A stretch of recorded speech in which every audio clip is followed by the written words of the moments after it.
We are all leaders all the time and in all facets of our lives. And I just can't drive this point home enough. And so I was a DU graduate professor. So I'm in a leadership class. I divide the class up in half. I say to this half, I want you to go to the library, and I want you to find research that says leadership is innate. You either have it or you don't. You're born with it. You know, some people got it, some people don't. It's genetic, right?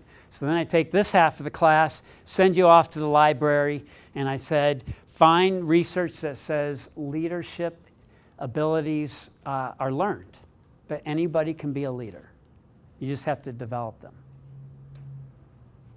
Now, what do you think they both came back with? Both. There is research in the library on both sides. Some say it's, you're born with it, characteristics and traits. Others say that anybody can be a leader. So I said to him, really, the real reason why I gave you this activity was so you knew where the library was. But also, I told them that I knew the answer all along. I just wanted to see what they came back with. And the answer is, it is genetic, it is innate. And you know how I can prove that? I mean, I do believe you're born with that ability. How many of you were born? Oh, what are the odds? This whole class. Usually it's like 3/4. And here's the thing. I mean, and I've learned it the hard way, but leadership is not about good looks. It's not about who you know. It's not about how tall you are. It's not about who you play golf with. It's not about your title. It's not about how much money you have. It's not about your genes. And it's not about if you have a deep voice. You know how I know that leadership has nothing to do with those things? Because there's a lot of lousy CEOs out there and they have all that. That's how I know. There's no correlation whatsoever. So I was facilitating this outdoor leadership program. It wasn't Outward Bound, and it's not my leading from within. This was a different one where it was, you had to be a leader in an organization. You had to have the title to even apply for this leadership program.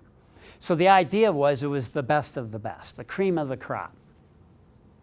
It's a week, and they're doing all these things together. And then here's what we said on the very first day, partly to mess with them, but partly, well, I'll tell you in a second. So we said to them, by the way, at the end of the week, the last day, there's an award that will be given out. And the award will be, you will all vote, and you can only pick one person in this group. Let's say you were the group. You can only pick one person who best exemplified the leadership traits that we're talking about this whole week during the whole week. So, just FYI, keep that in the back of your mind, because one of you is going to win that award. Well, of course, these were already the best of the best, right? And there was a lot of ego in the room. The beauty was, and the other reason why we did it, is when we needed volunteers. I need somebody to lead this discussion, 12 hands go up. I need somebody to lead this hike, 8 go up. There was never a shortage in volunteers. It was great. Except for one guy. Here's the weird thing. There was one guy named Stuart, and I don't know what it was. He made no effort to raise his hand. And it stood out because he was the only one not doing it. All right, so the first day, I figured that's just first day stuff. Second day, no effort. And part of me was getting annoyed a little bit. And I think because I was thinking that, hello, McFly, how are you going to develop leadership skills if you're not putting yourself out there? That's what I was thinking. And so I was about to say something to give him a nudge. But then I remembered that Outward Bound experience, where those instructors let stuff play out. So I decided, all right, I'm going to let this play out and just see what happens to Stuart during the week. The whole week, never once volunteered. Not at all. But here's what he did do.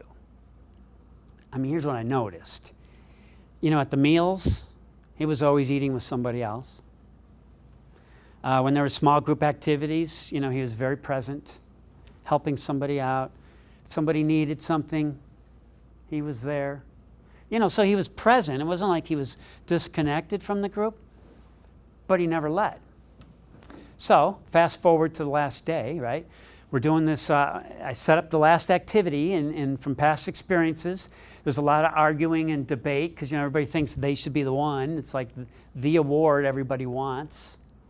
So I figure I have 90 minutes at least of time to sit by a tree and read a book, before the program ends. So I grab my novel, and I'm like, all right, so make sure you know what you're doing. All right, go do it. And I go find a nice tree. And after about 5 minutes, 2 of them walk up to me, and I'm like, they must not have understood the directions. And I go, okay, what do I need to explain to you? And they're like, nothing. I'm like, what? They go, we're done. I'm like, no, seriously, what do you need? They're like, we're done. I'm like, okay, look, you can't do this we're all leaders thing. That's not going to work. You can only pick one person. I was a little annoyed because how could they be done in 5 minutes? And they're like, Greg, we know the rules. I'm like, okay, humor me. Who'd you pick? And I'm thinking of all the people that were, standing out, and they go, Stuart. I'm like, I go, really? You didn't really pick Stuart, did you? They go, yes, we picked Stuart. And I found myself going, wait a minute, let me see if I got this right. You picked the one person who best exemplified the leadership traits during the week, the one person who never led. Is that right? And I said it that way. And they're like, yeah. And then they go, Greg, leadership is not about being at the front of the line. And I go, I knew that. I knew it, but I didn't know. Somehow I'd forgotten it. Or I don't know what happened. And then they went on to explain. They go, you got to understand something. Stuart, what you saw is what you got. This guy was the nucleus of this group. He was involved in everybody. He was connected to everybody. He was helpful. He was always present, always there, always around people. What can I do to support you? He never tried to be anything that he wasn't. That's who he was, and he showed up 100% that way. That's why we picked Stuart. And as I was driving home, I realized I just got schooled by my students.